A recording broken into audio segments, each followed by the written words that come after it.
more of a morning person than a night person. Maybe it's because of the amounts of caffeine and sugar one can consume without being shamed. We just went to Pips Donuts, by the way. Delicious. Most days I'm heading out early to getting to work, so the menu is kind of limited. Some fruit, cereal, oatmeal, the occasional granola and yogurt.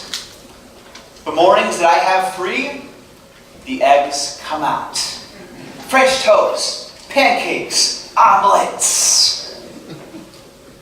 On holidays or family gatherings, the world seems limitless. As God, after resting on the seventh day, created brunch. Now there are no longer time limits, menu constraints, or even dress codes. Brunch is the Wild West of the meal world. Carbs, meats, cheeses, dairy. Throw in a Bloody Mary, some Sunday football, and there is no good reason to consider brunch over until it's time for dinner. Now, J.R.R. Tolkien's hobbits would go on to create other meals and times throughout the day. Breakfast, second breakfast, 11's lunch, afternoon tea, dinner, supper. But really, in my personal record book, breakfast is and will always be the greatest meal. Now, some of you here today may not be fans of breakfast. Some of us don't jump out of bed like us morning people.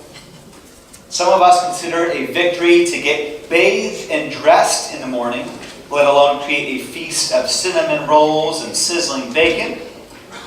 I also realize that I am, in fact, not preaching to the choir this morning when I say this. Many of our night owl brethren are just now waking up, groggily trying to figure out what day it is. Oh, we missed worship again.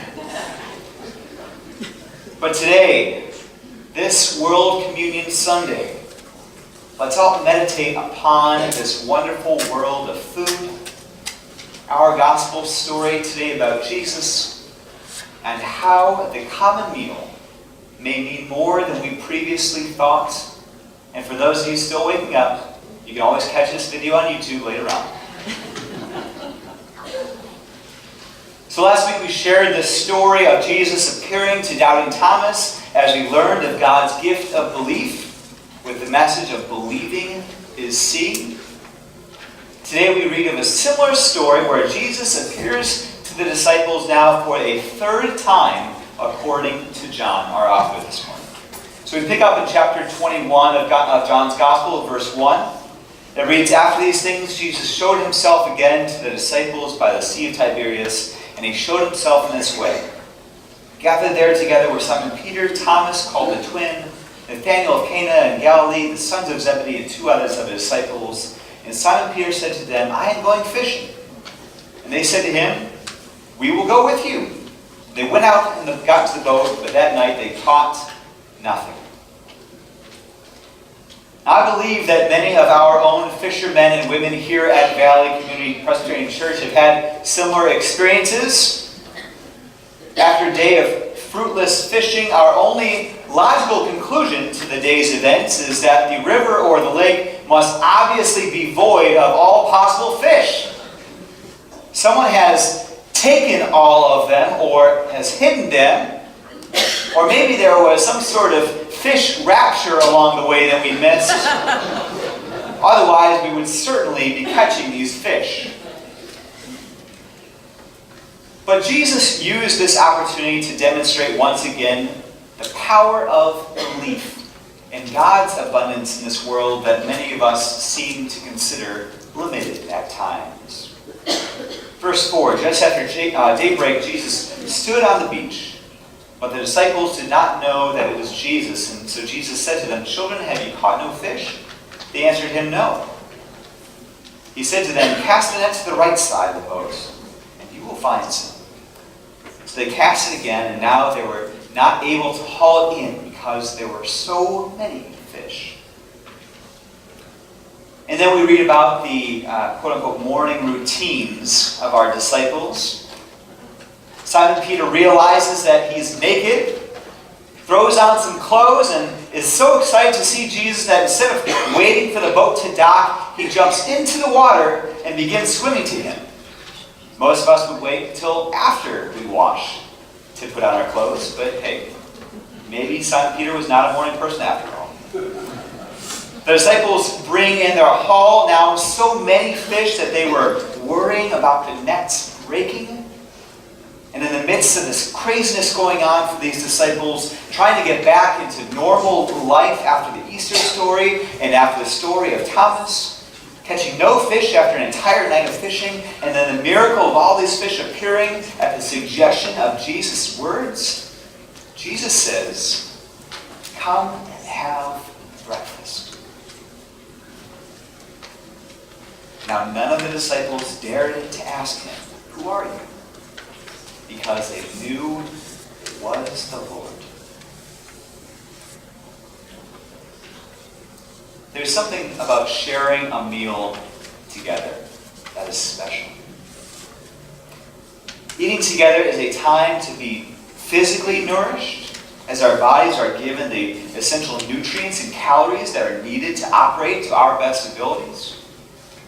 Drinking water helps us replenish our bodies that are over half composed of our beloved H2O. And for those young ones and infants, up to 75% of their bodies. But there is more that can happen at a meal as well. We can take time out of our day to be present with our food, with others, and with God. Now, I am guilty of sitting in front of the television or my computer screen as well for eating meals. But think about this gift of presence. The next time we gather at a table with friends and family or even strangers. This is a beautiful human experience. I like the last line of the text this morning from John's Gospel. Now none of the disciples dared to ask him, "Who are you?" because they knew it was the Lord. Eating that breakfast that day was not just to satiate hunger. It was a holy experience.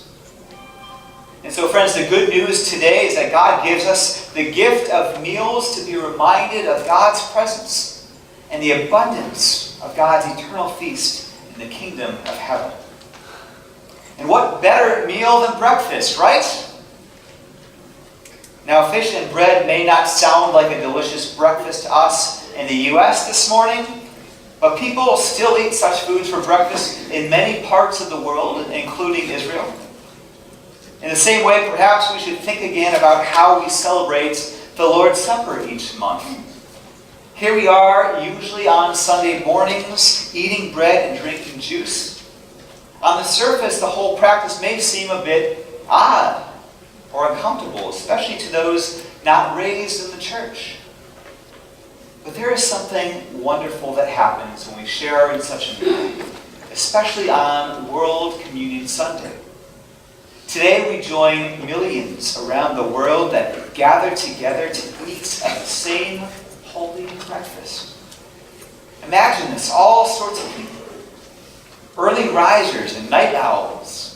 People of all different colors and races, ages, orientations, abilities, and places.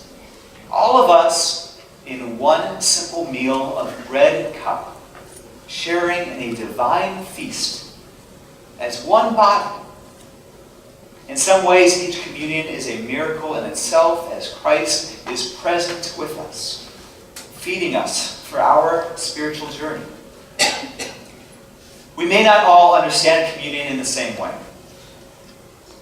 We may not tell the story of the meal in the same way. Some of us walk forward, some of us remain seated. Some of us dip the bread in the juice, others drink from a cup. Different types of breads, different types of cups. All different forms and methods, all around the world. And in all of this, we are united as followers of the risen Christ for this holy breakfast. Thank you, God, for providing such a meal of love and grace in our lives. And all of God's children said, Amen.